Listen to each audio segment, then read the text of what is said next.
and you should be able to see Craig's Design and Landscaping Services.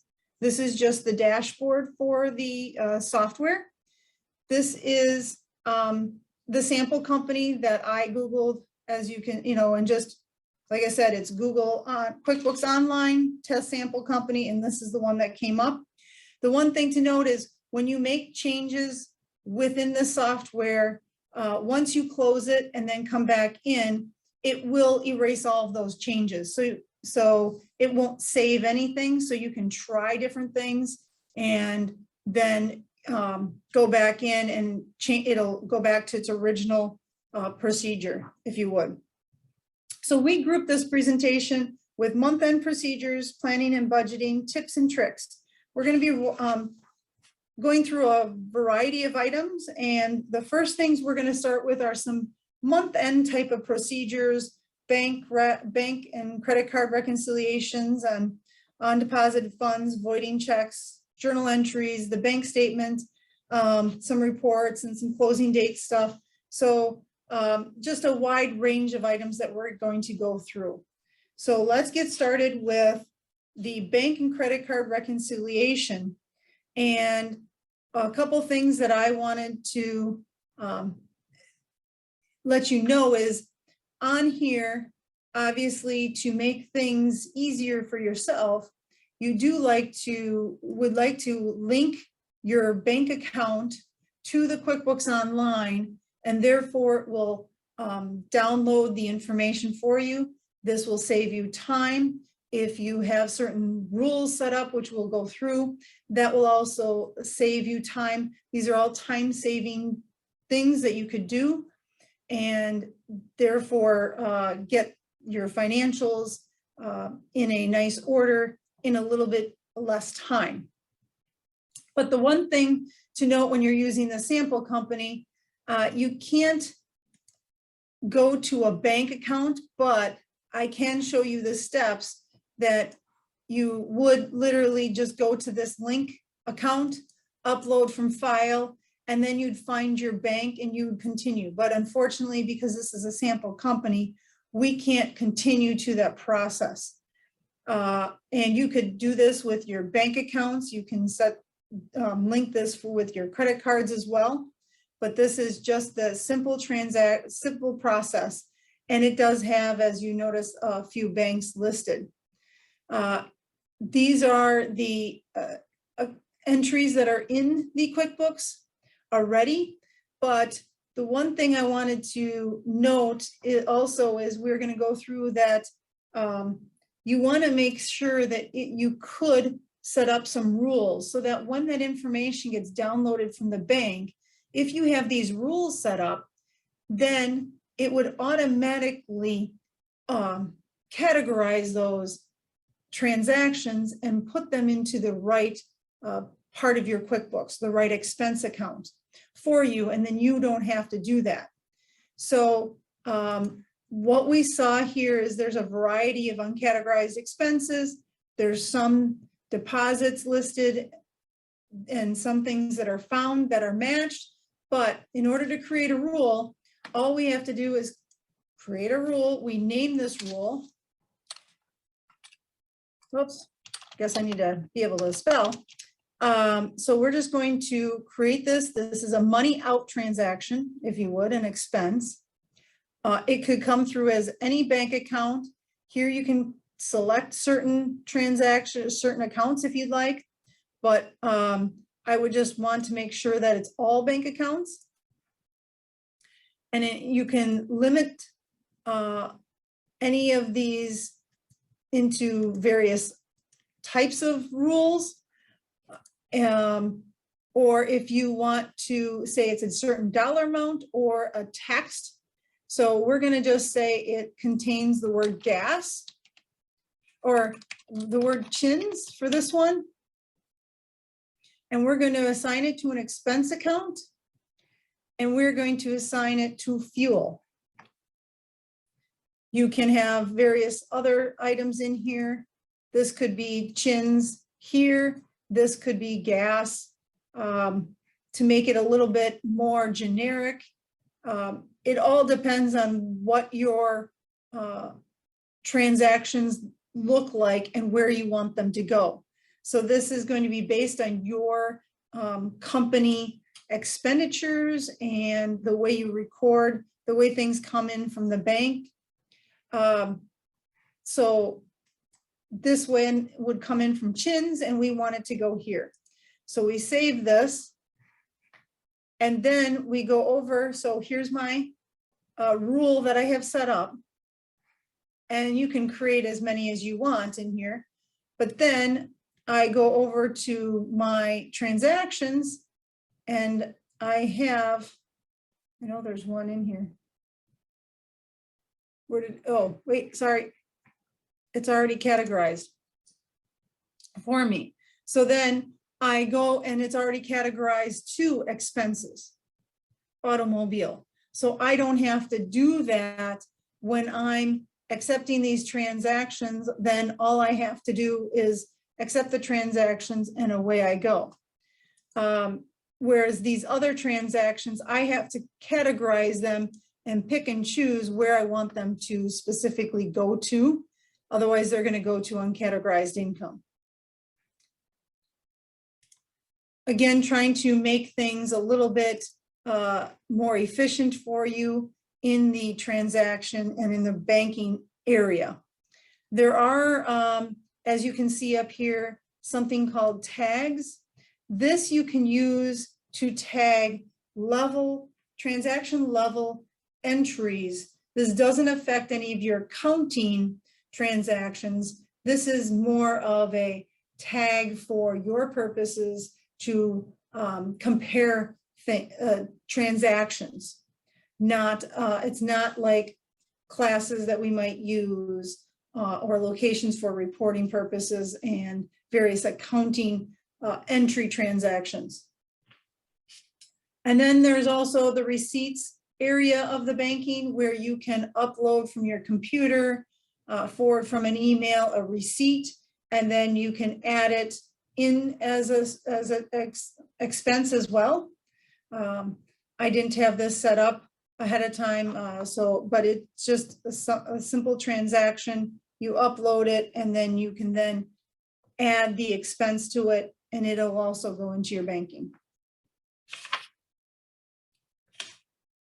Then what we want to make sure we do after we get all of the transactions entered, we have them all categorized and into our bank account. We want to make sure that we reconcile our bank accounts on a monthly basis. So there's multiple ways to go to reconcile, but I like going this way.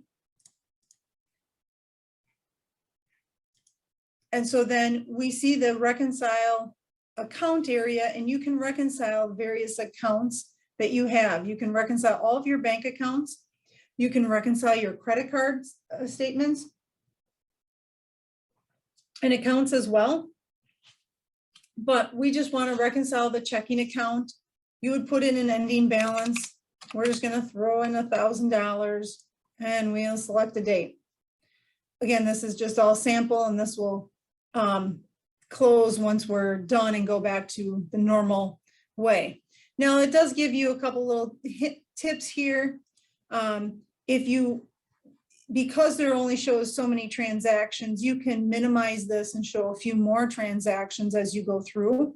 There's also, if you want to select all the transactions, you can say, yep, select them all. It's going to select all of the transactions, and then you can go through and unselect them as you need be if that works for your transaction, so that you can, your reconciliation, so you can get to the proper difference. Of course, you want the difference to be 0, because if you save it with a dollar amount here, then the issue is going to be that you make an entry for that and you have an unreconciled difference that we never want to see in our reconciliation process. We want to make sure we can find all of the transactions. And these transactions, whether they're payments or deposits, obviously should match the bank statement that you have. and therefore then you want to include them or not include them and get everything on their merry little way. So when you get down to that 0, let's just say it's 0, you can then finish the reconciliation. But if for some reason you're not done, you can always save later and come back into it and come back into exactly where you were. But if you don't want to find the difference, you could say finish now, and it's going to give you that entry because you're not reconciled. Wait a second, I haven't reconciled, I have a difference. What do you want to do? You know, and so it can go back and finish or go back and correct it, or you can make my adjustment for me and it will zero it by putting it into an entry. We're just going to go back because we want to just make sure that we can then see if you want just the payments and the payments that you have included in your account, or just the deposits. There might be something that you can say, okay, well, all of my payments match, so it must be listed in my deposits where I have the error. So this is where you can just see those specific transactions, and you don't have to see everything. And then,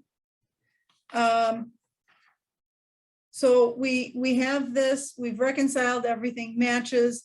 Then the next thing we wanted to show you is that when we go to our reports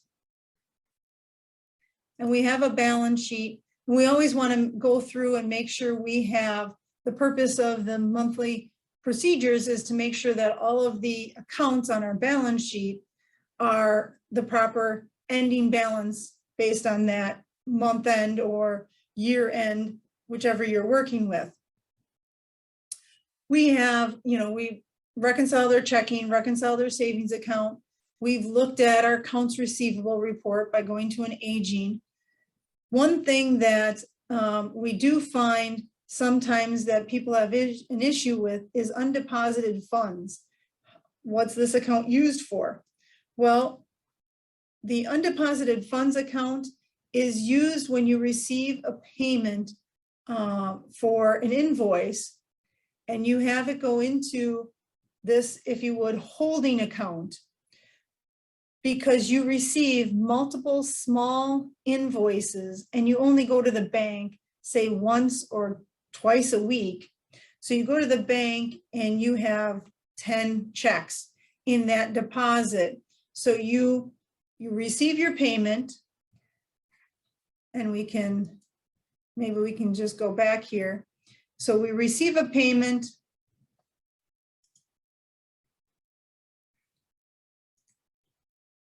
on an invoice, and instead of going directly to the checking account, we select undeposited funds account. So then when we go, so we select that, we receive the payment like we always receive payments. They all go into this undeposited funds account.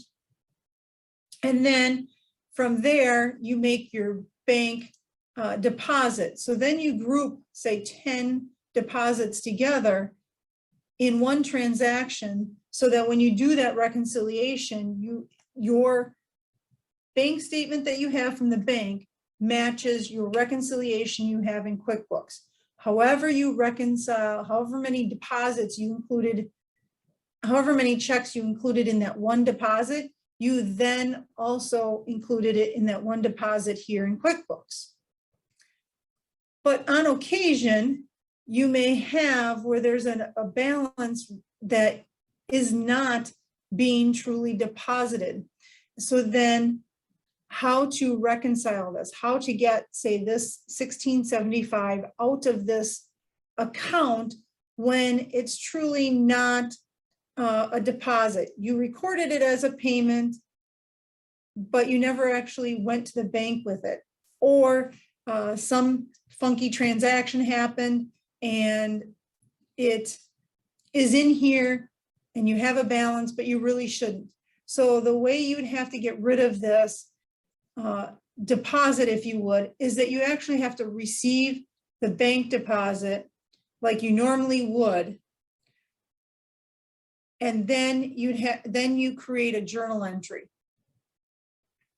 if that makes sense, so that we get it out of this account by depositing everything into our bank. And then we would then create a journal entry. Oops, wrong way.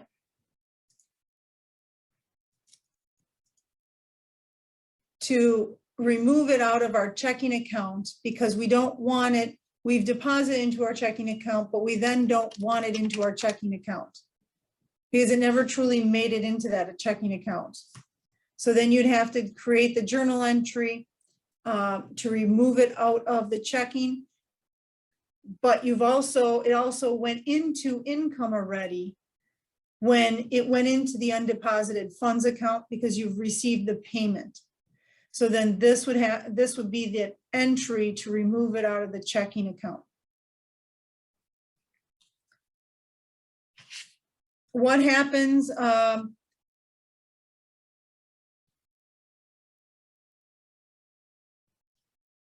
But then, so that's how we clear that to get that to 0.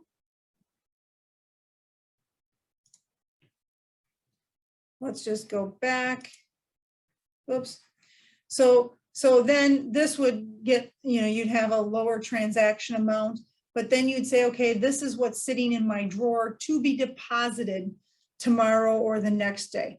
So we want to make sure that that account balances to what should be going into the bank account. So we've reconciled our checking account, our accounts receivable. You can make sure that it matches by looking at a receivable aging summary and just making sure that, these are who owes you money for that time frame.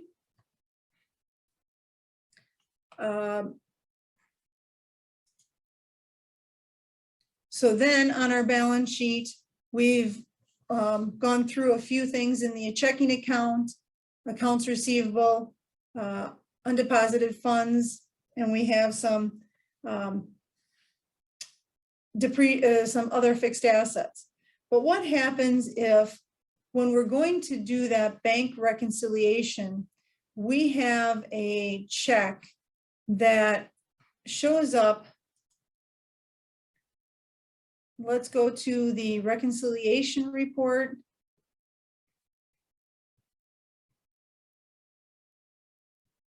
When we do our bank reconciliation, we always want to print off or look at a reconciliation report.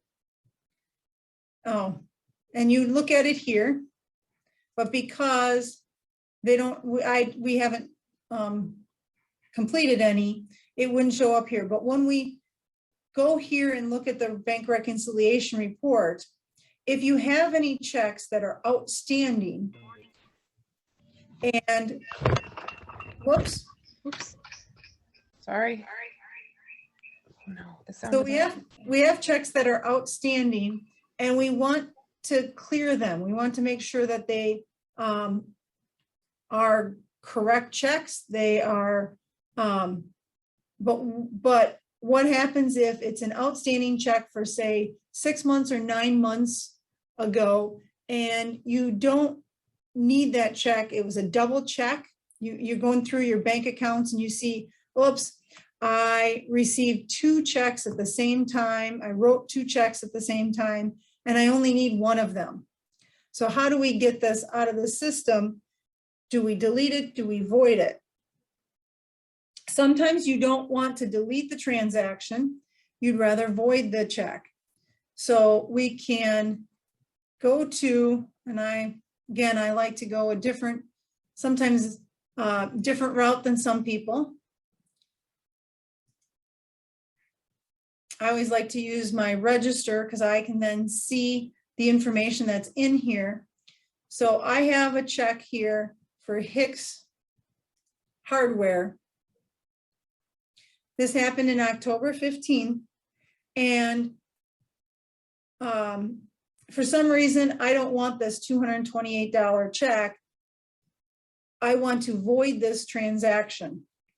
Well, we certainly can delete the transaction, but as I mentioned, you don't always want to do that. Sometimes you just want to void the transaction. And so we just click void.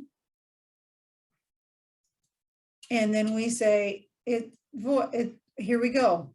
So then when we go in here, you can see that it says voided here, because you want to make sure you have the check number still listed in your QuickBooks. Otherwise, you don't have that sequential check number listing. So then I have payment status is void. Now I can go ahead and either rewrite them a check with the proper dollar amount or whatever the next transaction would be, if you would. But what happens if I have a transaction like this one here that is in October of 2020, or I'm sorry, don't know my days, December of 2020, and I want to void this check. I accidentally wrote it with, and so I wrote it, my financials were done, my tax returns done, and I found out that this check shouldn't have been recorded. Well, I don't want to void this transaction, even though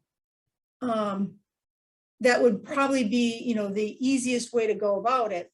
But because it's in a prior year and my tax return's done, the financials are to the bank, or they've been compiled or reviewed, whatever have you, you don't want to go back to that prior year and make a change, because that will affect your financial information. Instead, we can see that this check for Cal Telephone was written to commissions and fees. Instead of doing a voiding of a check, we would then want to create a journal entry. Oops. Let's close this. We would then want to create a journal entry for the current year or the time frame, and we would want to remove it from our bank account.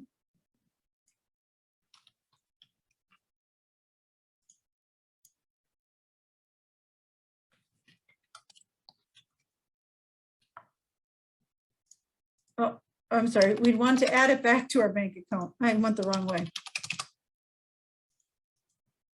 So this would, because the checking account is $125 lower than it should be, because I want to void that transaction, I'm now going to be putting this check back in to the, so then we would just say Cal Telephone check number 71 voided for 2020. Some sort of description so that you know what it is when you go to look at the details of the transactions. This will then void that check from your checking account balance. So then we save this transaction. And what happens when we save this transaction and then we go back to our reconcile? See, I saved it and so I could resume. So now I have my original transaction, the $125 here, but then I do have $125 down here as my November 10th transaction, so that my debits and the deposits, if you would, and the payments will zero themselves out, and it's a zero transaction. So now it was in 2020, it was removed from my checking account, and now I'm putting it back into my checking account by that second entry.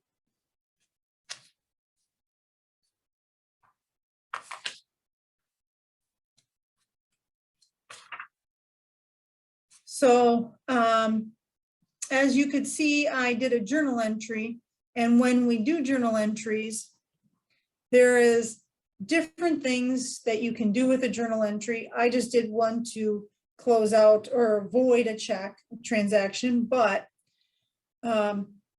we want to make sure that we do them to the proper time frame. Sometimes you're doing the transactions in the December so that you can get your, you're working in, say, November or I'm sorry, January, February, and your financials, you're reviewing things, and you're now making some adjustments to the previous year. So sometimes you have to go back, but you want to make sure that the date is the proper date, whatever date that you want that transaction that you're booking to be reflected. And then you can select an account to have the debit or credits. But what happens if you don't have the account being made? Let's just say, here's my insurance. I want to book an insurance account entry. And I want to say it's a monthly insurance entry. But I don't have a specific liability. I don't want it booked to any of these specific liabilities. I could add a new liability. And if I include an accounts payable, you need to make sure that you select a vendor for that accounts payable in that entry. If you don't select a vendor, QuickBooks will let you know when you try to save, you're going to get this, something's not quite right. So you must, and it will tell you what's wrong with it. So then as long as you choose a vendor, you can then save, and you only need that vendor name for an accounts payable, or if you have an accounts receivable entry. Obviously, this isn't, if you're doing an accounts payable entry, you probably don't necessarily want it as a journal entry. You could create it, you should probably create a bill. But in this case, we're doing this as a journal entry, because then we are going to reverse this entry. So we've saved this entry, but we haven't closed it, because then we want to reverse this entry, and it will reverse the first of the next month. So then the entry is the next month date, and they did the exact opposite of what we booked it. So in our previous entry, we had $150 insurance expense and $150 to our liability. Now it's reversing this entry. Sometimes this occurs when you're doing year-end entries or month-end financial adjustment entries, or quarterly, and you need financial statements, and you're accruing wages, you're accruing your insurance expense, you're accruing any liabilities to get those financial statements up to the correct amount. And then the next month you have them running through bills and the normal process. So then you might want to reverse the entry the beginning of the next month. Now there are also, you could make this entry as a recurring entry. Do you want it to do it multiple times? So, but you wouldn't necessarily want the reversing, but say this was the original entry, we could just name this insurance. How many times when do you want it scheduled? Do you want a reminder? Do you want it unscheduled and have, they don't have timetables? You then have to remember to record those. But if you have them scheduled, and say you want it monthly, the first day of every month, when do you want it to start by? Say December, how many times? You could say you want it end by a certain date. you want it to end after how many occurrences, so it's all the information that you want to have in here. So we're going to just save this template. And there's many different things that you can save as a memorizing transaction. Some people will create a journal entry for depreciation expense.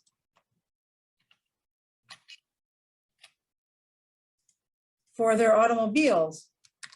I like $125. Monthly depreciation. And we don't have an accumulated depreciation, so we'd have to add accumulated depreciation in here.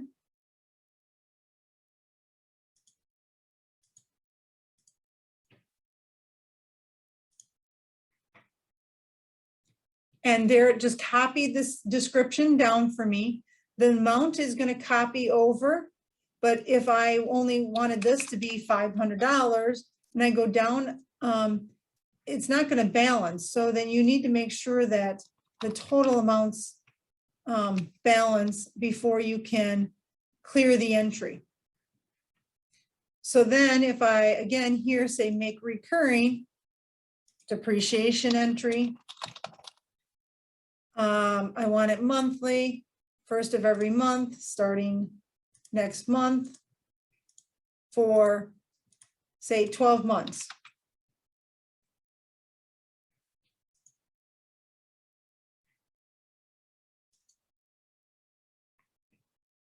Now I can go to my recurring transactions and I can see that I have a variety of recurring transactions on an every month basis.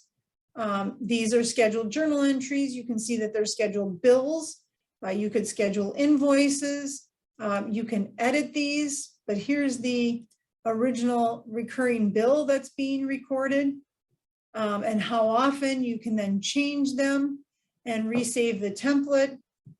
This is trying to save you time on those entries that are recurring on a monthly, quarterly, annual basis that you don't want to do. Some people do a payroll entry.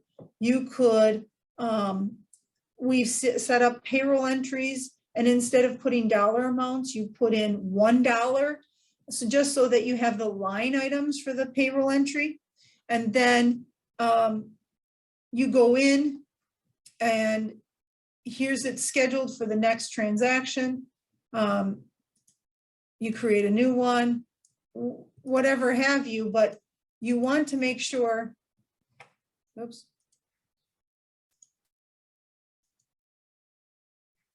So then here's my December 1st depreciation entry.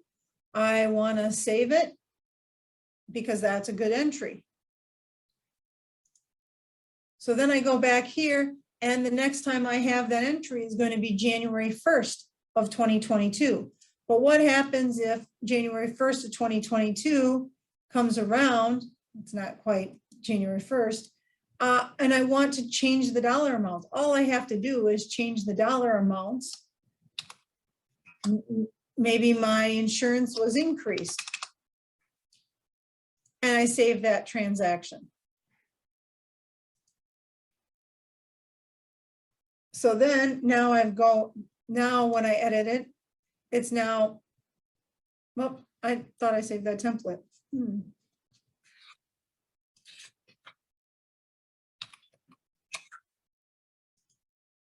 Oh, I didn't save the template, I used it. So then I have saved the template. Now it will change to the $175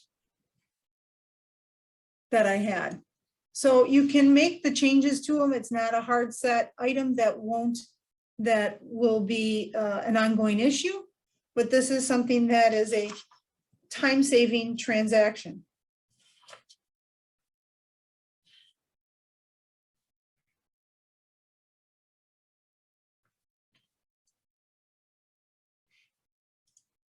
So then let's go to so then we have gone through a few items here.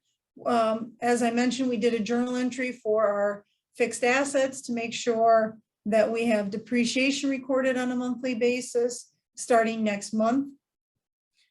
We've looked at everything that's on the balance sheet as far as the assets other than inventory. We don't have much inventory here, but there is a difference between QuickBooks Online inventory and QuickBooks Desktop inventory. And so you just want to be careful that you understand if you have a lot of inventory and it's inventory intensive, you understand what the inventory is, how it's being recorded and how to utilize it.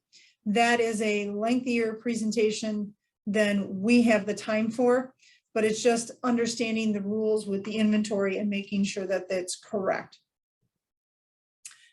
Because there are some nuances with inventory and holding inventory and the way it gets recorded. Then we have accounts payable, and we want to just show you that there are differences between long-term and current liabilities. And when you have this long-term liabilities, these are your loans to your banks. And so you just want to make sure those are treated as long-term liabilities versus the other current liabilities, which are your credit cards, your payables to your state departments for withholding, sales tax, things of that nature that you would have on a more routine basis. And those are the differences between, but you do want to still make sure that these balances are correct. And if you need to true them up, maybe you haven't recorded the breakout of the interest and the principal on your monthly, on your payments, then on a quarterly or annual basis, you try to reconcile those, and you may have to do a journal entry to true up the actual payable amount. But once you have everything done, we look at a balance sheet and we see that our financials are correct.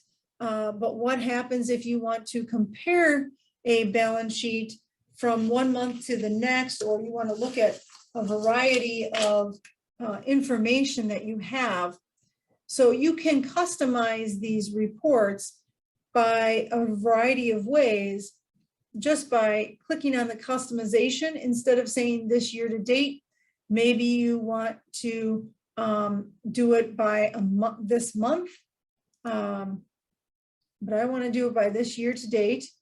And sometimes you want instead of just a total column, you want to have months in here, and you can filter it by a variety of customers. If you just want to show certain customers, there's certain vendors that you can filter it by, or products or services. And that's more useful when you're doing an income statement than a balance sheet. Also, if you have your negative numbers, maybe you want to show them in red. So then when we run this report, we can see that this is a monthly balance sheet versus a annual balance sheet through November 10th. So you can see every month's balance for those accounts. Again, this might be a little bit more, and we can do this on an income statement, but we can also save this customization for this balance sheet, and then we can add this and call it monthly.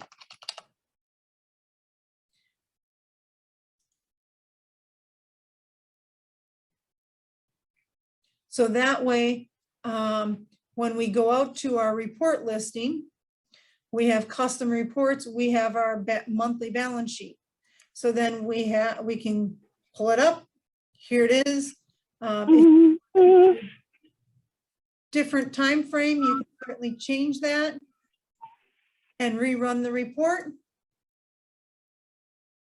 And that will change the one that you have here, but not the custom report.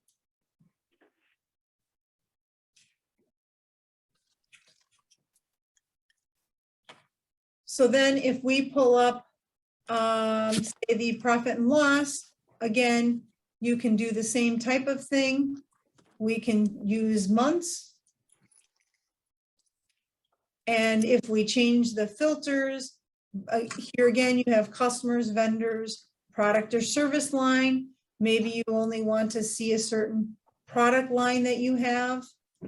We run the report. Here again, we have the monthly financial report, profit and loss for just that product line, not the whole thing. You don't have to save the customization. You can always go back and remove that filter, and it'll give you everything else that you normally have. So now once we're done and we've reviewed our balance sheet and our profit and loss for that time frame, we try to make sure that we aren't able to go back and change the information that has been reported on a tax return or in those financial statements, unless we absolutely have to. And that is few and far between, because typically, if something's been reported on a tax return or in a financial statement and you want to change something, you would do it most likely through a journal entry unless it's very significant in nature. So we would want to set what's called a closing date. And you can do that through accounting and settings, and we would do that in the advanced area here. And they have different information in here. And we're just going to go to these close the books. Right now it's off. And so if we turn that on, we can see that there is a date that we close this books. So then say we have an October 31st year end. So that's the year we've reconciled everything. We've made all of our entries, all is good. And so then you have a couple options. You can allow changes after viewing with just a warning, or allow changes after viewing, a warning, and entering a password. So I should always suggest entering the password, so that way when you make this transaction, you have to think twice about entering the transaction as is. So now I've set this password, October 31st. So then if I go and I want to create a journal entry for October 13th,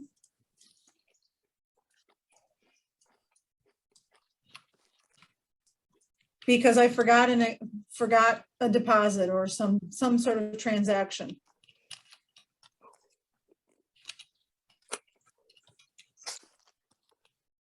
And this is for any type of item that you have. And so then when I hit save, oops, somebody's not on mute. If you can make sure you're all on mute, that would be helpful. When I go to hit save, it's going to say double check the transaction date, because I closed the books as of October 31st. And here I included a journal date of October 13th. So I can't proceed any further unless I enter the password. If I enter the password, it's going to allow me to do this transaction. Again, that's just a reminder that, but that you've set a date. You don't want to go by that date. It's not saying you can't do it, but you truly want to think twice about that if you do have that closed date, that you truly don't actually enter a transaction unless absolutely necessary. But it's something that you can still do.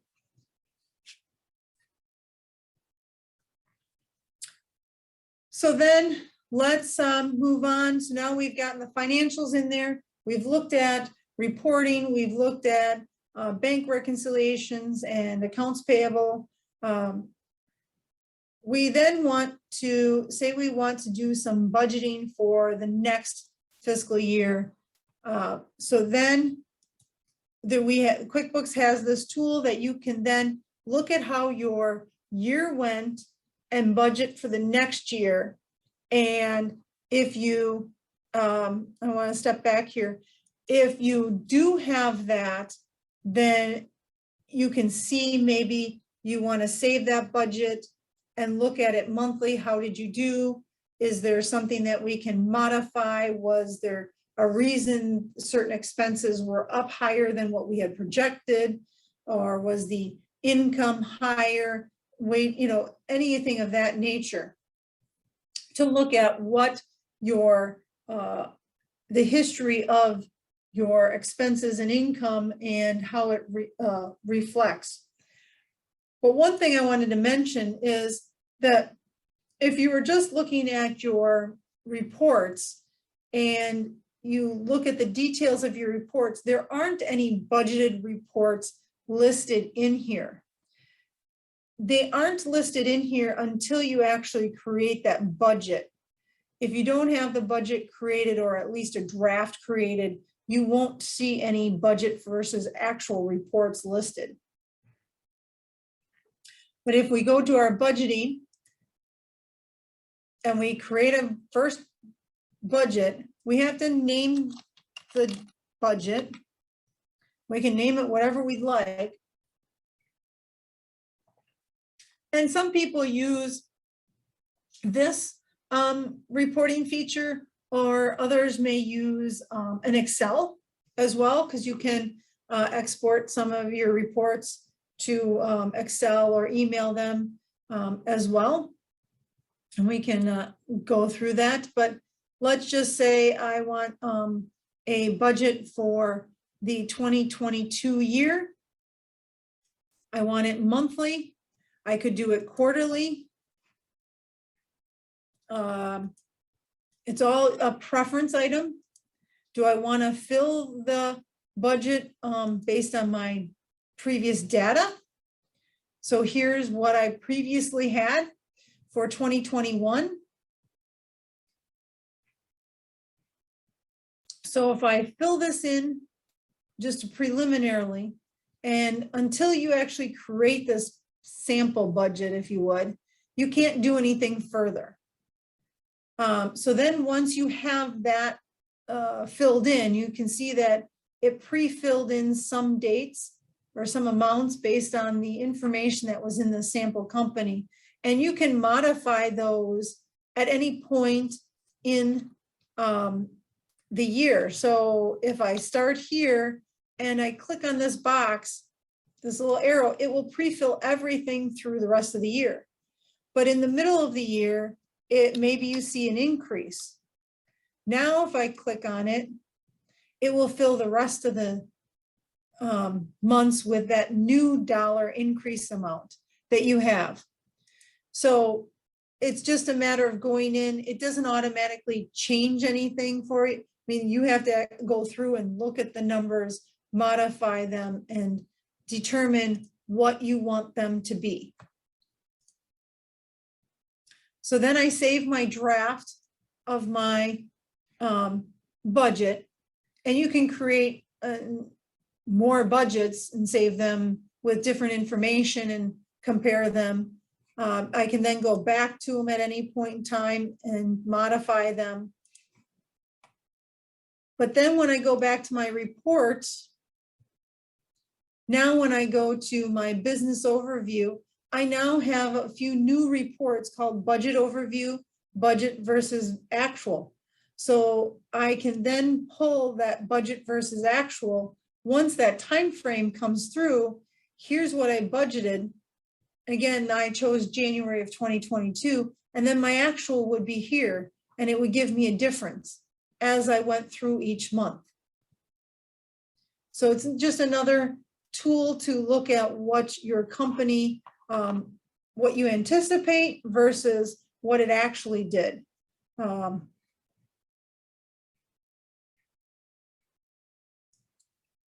But then one thing I mentioned was, if I have these financial statements and I'm good with this financial statement, I can print this, I can email this to somebody, but I can also export this financial statement to Excel or a PDF. Sometimes people want to export them to Excel to highlight, make notations. Again, if you, sometimes they go into Excel. We sometimes ask for amounts in Excel so that we can import them into a software. But there's different ways that you can, different items that you can do. But when you export it to Excel, it just pulls up then Excel, and then you have to save it to a file, and you could then attach it to an email or do whatever you would like to that Excel.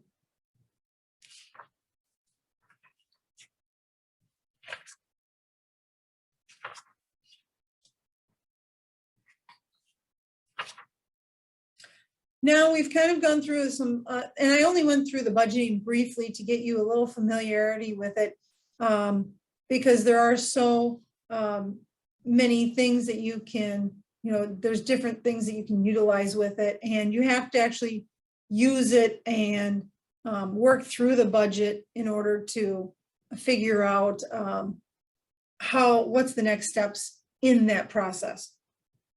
So then we want to move on to some little tips and tricks that we thought would be useful in utilizing the QuickBooks Online on an ongoing basis. And so the first thing I wanted to mention was the accounting and settings feature. This is what I guess I think of as the preferences of my QuickBooks. It has my company name and address and that type of information in here, but it also has under advanced, and there's different other items in here like time tracking, but under advanced we have some accounting information. Remember, I set the close the books date for October 31st, but here's where I have selected my accounting method being accrual, my fiscal year. The first year of my income tax is the same as my fiscal year.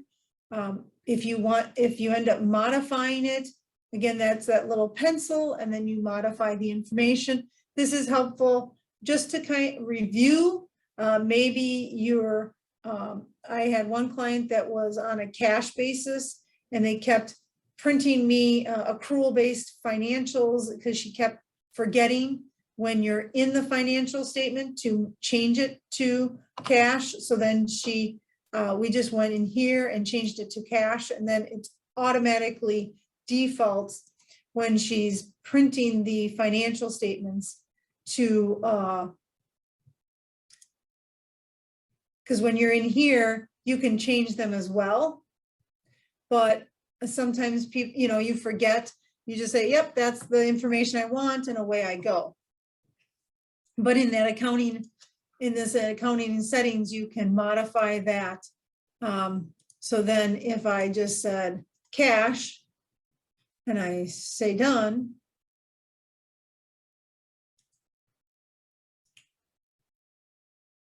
now I'm on cash basis. Now it automatically changed to cash.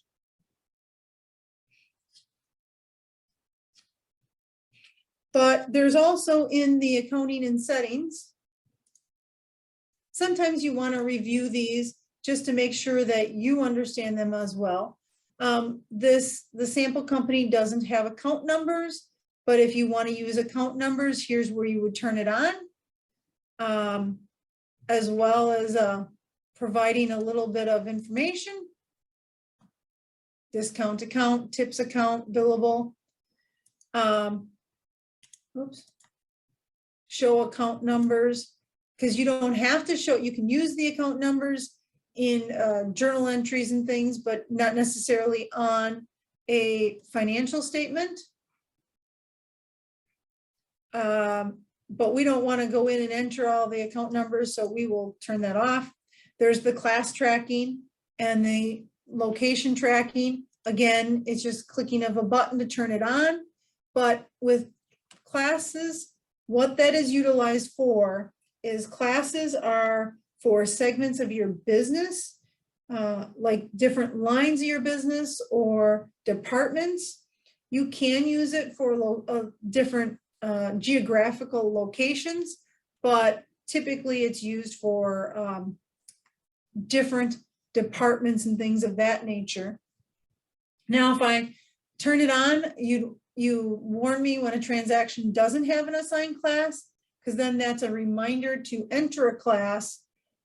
Therefore, in the reporting, you then have, because when you then get like a profit and loss by class, you will have all of your expenses classed by that department or that segment of your business, and your profit and loss will, there will be one column that will always show that is unassigned classes.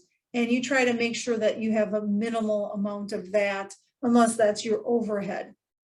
But you can select to have one class to the entire transaction or on each row in the transaction. So if you're have a journal entry, this would be, and we can turn this off or turn it on, we can see that in a journal entry, let's pull up a journal entry. We can see what this means. Come on, close. Oh, done. Oh, it's thinking about it.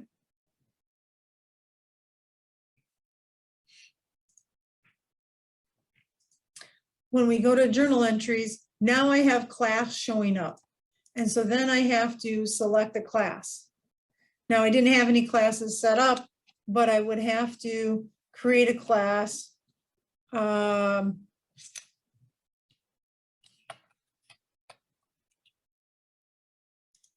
very creative. So if I have something going out of my checking account,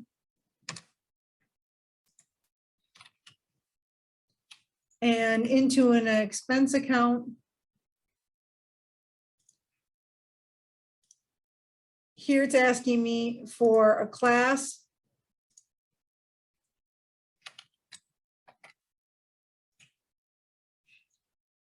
But if I didn't have a class listed and I hit save, again, it's saying I'm missing a class. That reminder, but do I want to save this transaction? I can save the transaction. No, I also forgot the date. So let's make this November. Again, do I want to save it? Yes. But then if I create a new one,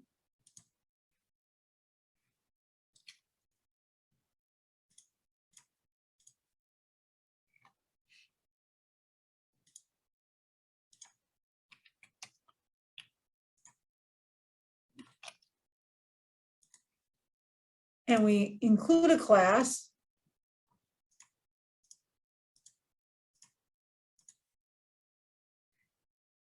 and then I go over to my profit and loss, I then have by class, I have blue line, which has my $1,500 in there. And the not specified is because these accounts don't have, all these transactions don't have a class attached to them. But the blue line advertising I did. So that's just a difference of reporting. The total is still all the same. It's just how I want to report and compare my financial data. And in the advanced, under that chart of accounts categories here, I have track locations, which is off. But here again, if I turn that on, I have a couple different options. They have automatic business, department, division, location, property, store, territory. You have some places that you can treat those, and that's by typically by physical location. Then as we move down, the other preferences are just the different things that you can select in here is the format you want, the number format to be. If you want it with a space instead of a comma, you know, if you just kind of a different format. And, you know, there's different things that you may or may not want. Warn if there's a duplicate journal entry number. Warn about duplicate check numbers used. Obviously, that's something that most people, everybody wants. So things that you can check to assist with your QuickBooks. But then there is also in your under your company, there's also users. One thing that we like to make sure we know is who's using the QuickBooks, what types of transactions they're doing. Sometimes we want to know if somebody made a transaction because maybe it's a wrong transaction and they do it repeatedly. And if we set up the users, we can then inform that person as to how they've been doing it incorrectly so that they can do the transactions, journal entries, invoices, whatever it is, going forward properly so that changes, you know, to, again, to assist in that financial reporting to make it easier in the long run. Because if they're doing it incorrectly to enter it, somebody has to go back and change it. You don't want that double entry type of transactions. You'd rather make sure that it's being entered correctly. If you have different users set up, you can then know who's doing it, but also you might want users set up to limit what certain users can see. Sometimes you only want them to be able to enter invoices or bills, but not to write checks or modify the company data. So under your company information, there is users that you can set up. And there is different types of users that you can set up. There should be at least one company administrative user. And as you can see, this administrative user can see and do everything, including passwords, adding users. But the standard user, you can limit the standard users. And so if we limit the standard, we have a standard user, we can say, okay, they have all access to everything. And you can see what items they have access to. Otherwise, maybe you don't want them to have any access to enter any invoices or bills, but they need some access to enter their time, see some reports. So you set them up and have no access, but then they can still enter and submit their time. Or we can have limited access, and in limited access, they have access in a variety of places, but we do have limitations in the customers and sales and vendors and purchases. So if you select customers, the user then can do these list of transactions. All right, they can do a lot of different transactions where it retains to customers and sales, but they can't do these transactions. And as you can see, make bills and purchase, that's kind of a vendor type of transaction. These are set up multi-currency, again, a vendor type of transaction. But then if you have that they can do the vendor part of it, entering bills, entering cash and credit card. Again, these are vendor transactions that you're giving them, but then they can't do these certain transactions. So it's just a matter of what you want as far as their limitation going forward. Do you want this user to add, edit, and remove users? Probably not. You only want the administrative user to do that. Edit the company information. No, we don't want that. Again, or you can have view only as an option as well. And then you would type in their information to set them up as a user. So you'd have to make sure you'd have them saved as a user. Now, I guess it's not letting me save this as a user. Maybe I have to actually use my name.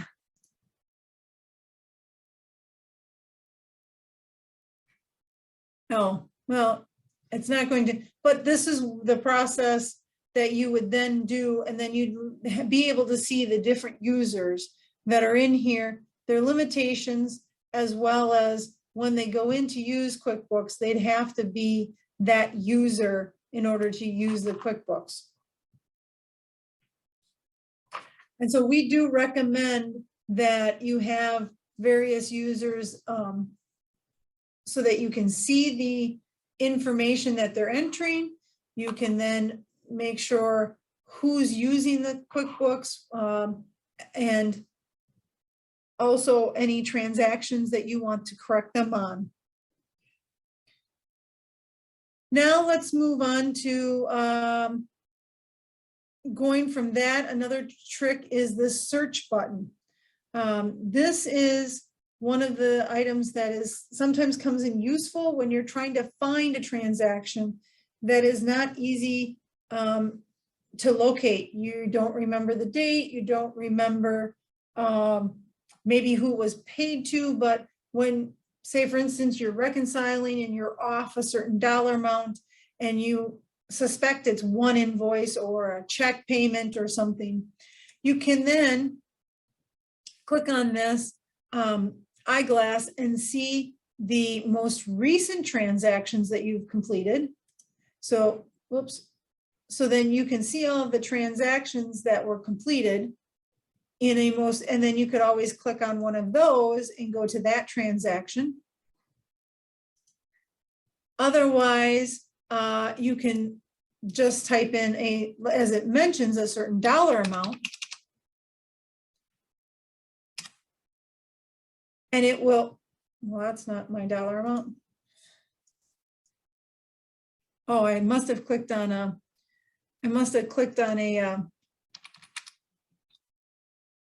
I clicked on the entry.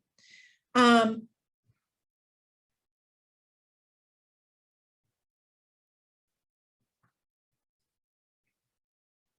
then if I go in here and I have an amount, say I want $250, I can search for that $250 and I find different transactions, different dates that occurred with that $250.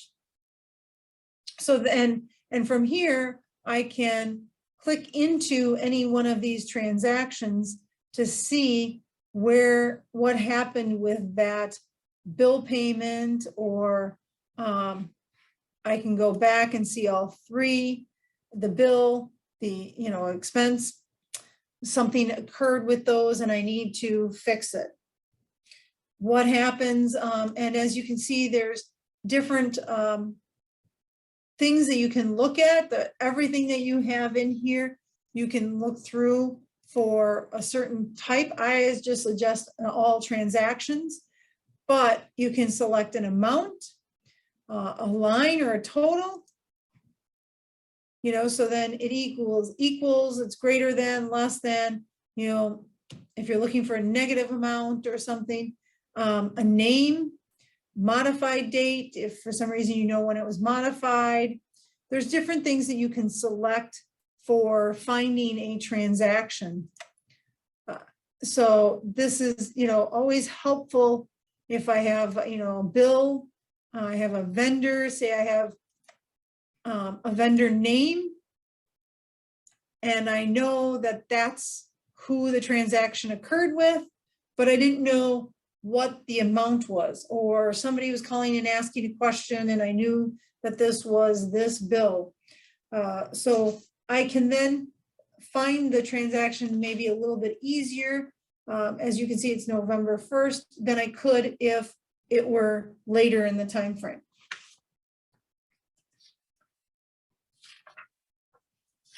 So it's always helpful in a variety of ways. Maybe you typed in a certain memo and you can then search for that. So there you can see you can search for a lot of things to, again, assist with that efficiency and cleaning up the reports to make them easier to find and get back to. I did want to mention, one thing I did mention when I was going through the class and location, and I did forget to mention, is that setting up those classes and location are only available if you have the QuickBooks Online Plus, and it's not available in the other features of QuickBooks. So then we have the other things that I wanted to talk about briefly was, if I'm closing this and going back to my dashboard here,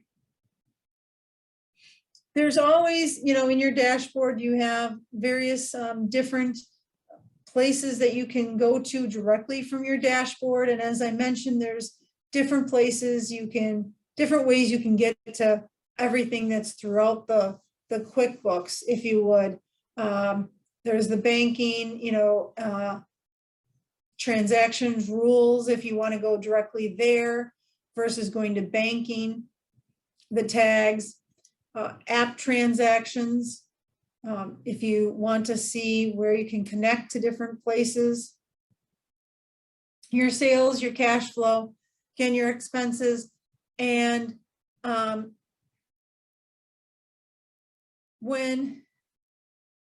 and I can't see, down here we have various applications that you can look at that integrate with QuickBooks. I'm not suggesting any specific one. I'm not recommending any, but this is one place if for some reason you're looking for something to integrate with QuickBooks to streamline what you're doing, to make things a little bit more efficient. You could go out here and review the variety of applications that do integrate with QuickBooks, find out a little bit more information about them. Maybe it's how much do they cost? What is that gives you the pricing. It gives you a little bit of information straight from this website as far as what items that you might be looking at to assist with that flow of work and efficiencies. Another last thing I wanted to mention is the Intuit security. There is professional staff and automated tools monitoring the service.